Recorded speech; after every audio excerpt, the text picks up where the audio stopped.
L'appello dei sindacati è unitario, la festa non si vende ed è rivolto alla grande distribuzione che nonostante la forte contrarietà terrà i negozi aperti nelle festività del 25 aprile, 1 maggio e 2 giugno. Scioperi e manifestazioni non hanno sortito in questi anni alcun effetto, pur se sono giurisprudenza, sentenze importanti rispetto all'obbligatorietà del lavoro festivo. Non esiste più l'obbligatorietà al lavoro festivo, cosa che prima c'era.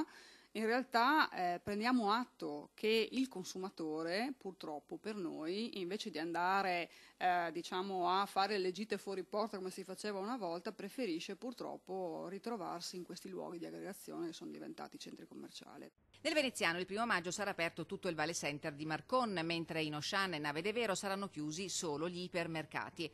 Allo sciopero dei lavoratori in Veneto, dove si è insediato il tavolo etico in regione tra le rappresentanze sindacali e imprenditoriali, i sindacati hanno optato per una divulgazione del diritto sancito dalla Costituzione sul godimento delle festività. La mobilitazione sarà diversa regione per regione, urgente e ritenuta la necessità di un intervento legislativo.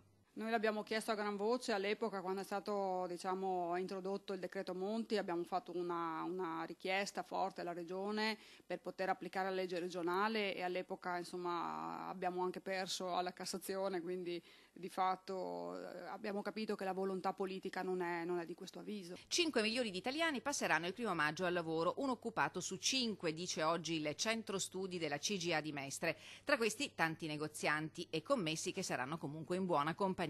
Dalla CGIL in queste ore un appello a lavoratori e consumatori. Ai lavoratori facendo presente che non c'è l'obbligatorietà al lavoro festivo e lo ricordo fortemente, e un appello anche ai consumatori per far presente loro che in quelle giornate festive c'è il rispetto della festa soprattutto per i lavoratori durante il 1 maggio, ovviamente nella festa del lavoro, e anche di optare per altre soluzioni invece di andare al centro commerciale.